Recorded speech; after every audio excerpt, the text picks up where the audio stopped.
What's up, guys?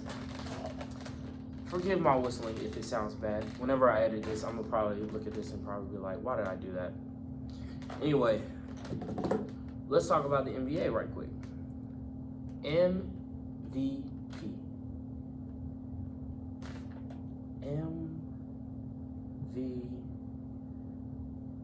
I don't know how to make P. Okay, P. I don't know how to make a P with my hands. All right. So let's talk about it. There's been a lot of criticism about Jokic getting his third straight, Embiid coming up. He's the true MVP. All of that, whatever. All right, I'm gonna put my take on this and all that. All right. Let's start from one. Last year MVP when Nikola got it. I have nothing against Embiid. Embiid is a great player. He definitely is a guy that the 76ers need. Otherwise, they would not be in the position that they are today. Embiid is a very good two-way player, and I will admit he reminds me a lot of Olajuwon. When you see Olajuwon's game and Joel Embiid's game, there's some differences, but style-wise, you can see some similarities, how they move and all that. But last year, what messed it up for Joel Embiid was when he got injured and he wasn't playing some games. And then Nikola Jokic was on that stretch of still doing good. He was still being consistent. You know, getting injured does hurt your chances, okay? We've seen that with, especially now, Jalen Hurts. This 22-23 season, when Jalen Hurts got hurt and he missed off season, when he missed some games, my fault. When he missed some games and then Patrick Mahomes was still killing it, you know, that happens. But I have no problem with Nikola Jokic getting the MVP. I have no problem with Joel Embiid getting the MVP, okay? A lot of people say that Embiid deserves it more because of other reasons, this, that, and the third, when, you know, people gotta understand, like, Jokic is not a bum. They're making it seem like Jokic just doesn't deserve it. I feel like low-key is voter fatigue, which has happened, you know? But let's be honest. Jokic, his team in the West been tight, but Jokic is number one. He's done that without an all-NBA, all-league. Like, nobody on that team is all anything right now. All he's got is elite talent, okay? Jamal Murray is an elite player, but he was injured last year. And then I think he got injured. He got injured in the bubble, okay? So Jokic had to do, you know, games without him for a good year or two. MPJ was in and out. He was in and out for a minute. I think since the start of his career. I think this is the first season of him having like a steady, playing a lot of games for real, because this is the first time I've heard MPJ not being injured in a while, in a big while. And then the Nuggets extended some people that they feel like, okay, can definitely get them over the hump, which was definitely good. I definitely think the Nuggets did good surrounding Jokic with some good pieces. I think start to bench, they're good. They got the chance to, you know, take it all the way. And that's just the truth, people. You know, Embiid, there's no really like any other argument except right now he's playing with James Harden, who is leading the league in assist. And that kind of brings up the debate of, you know, is Joel Embiid, should he get the MVP since he has Harden, who is an all-NBA type of player, which I don't know if Harden's going to get an all-NBA selection this year. I don't know for sure, but he's putting up some good numbers. Oh, excuse me. But there's nothing wrong with Embiid. It's just Jokic. I'm not gonna lie. Jokic historically puts up good numbers. Historically, if we had an eye test for some of the best centers in NBA history, I'm going to tell you, Nikola, him having these two right now kind of brings up that discussion. And I do think he is the best offensive big of, I think, if not the best, the number 2 best, top 5 for sure, best offensive bigs in NBA history.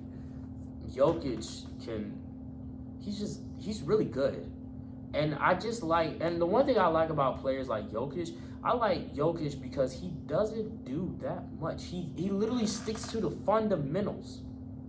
The fundamentals, people. And it's not even embarrassing, but at the same time though, it's like he's killing your favorite player with drills that you've learned when you started basketball when you were little. I have no problem with that because guess what? Tim Duncan, big fundamentals, was killing your favorite player, not being flashy, not doing all that. No, he was just basket. And Duncan got 5 rings, 2 MVPs, I think 3 Finals MVPs, something like that.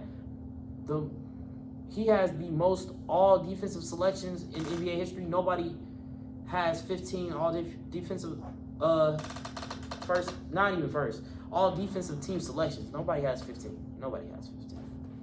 And he has some other things too. I think he has 15 all NBA selections.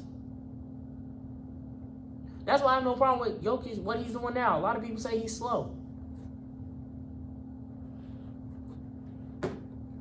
He's number 1. He's number 1 in the West doing that.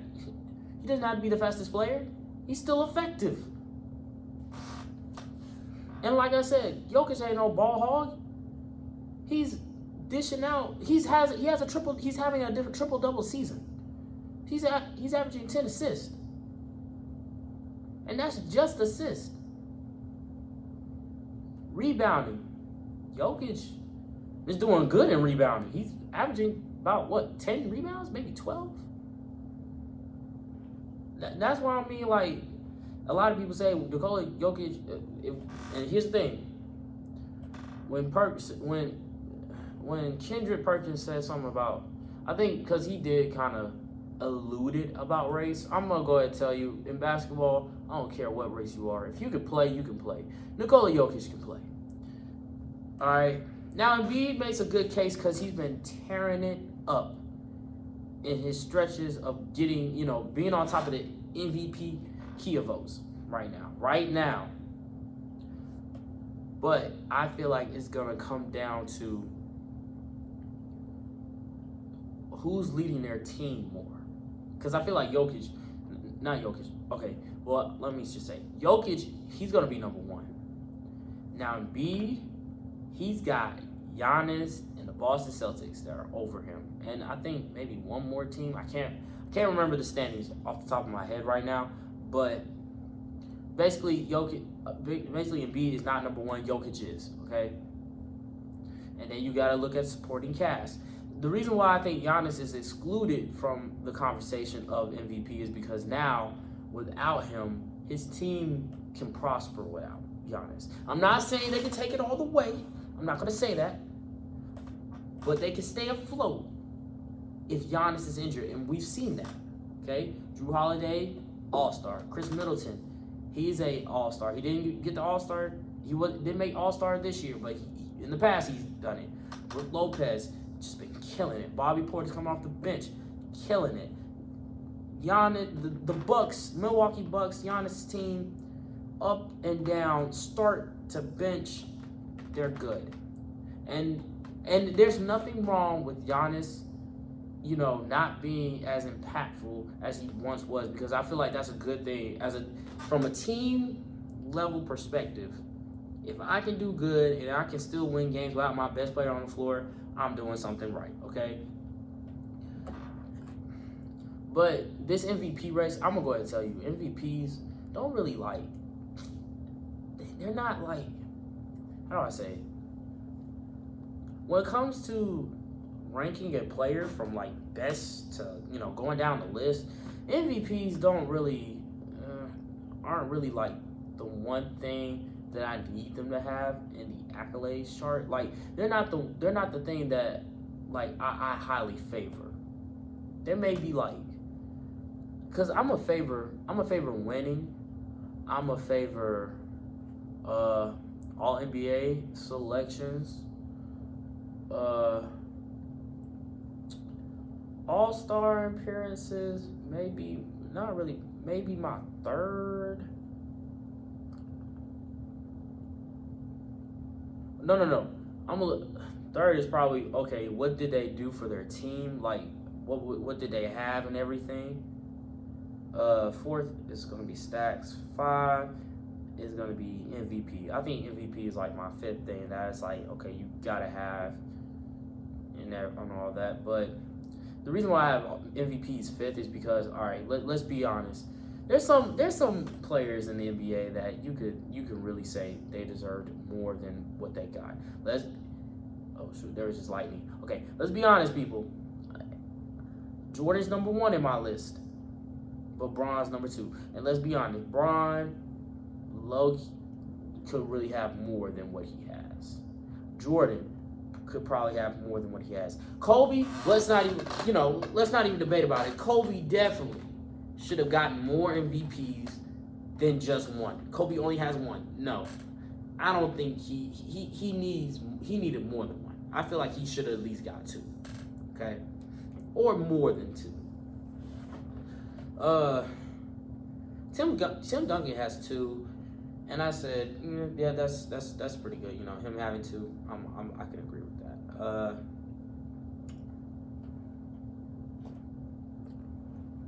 I don't think there's anybody else on my list that I would say, okay, had like who deserves more MVPs than they got. I think Embiid, if he continues the way he's been continuing and stays healthy, which he has been, I say give him the MVP over Jokic. But I will say if Jokic just starts turning it up out of nowhere and goes on like this big stretch, especially on the other side of the ball, because I definitely will say that's another thing that's kind of keeping Jokic from getting MVP. Joel Embiid can play both sides. He can play defense and offense. Jokic, on defense. I'm not saying he don't play defense at all, but I'm saying like it could be better. If he turns it up, Jokic can definitely overtake Embiid easily. But right now, if it ain't broke, don't really fix it. Jokic and his team been kind of winning games, but I definitely will say the West it's close. I don't think anybody's going to overtake Jokic in number 1.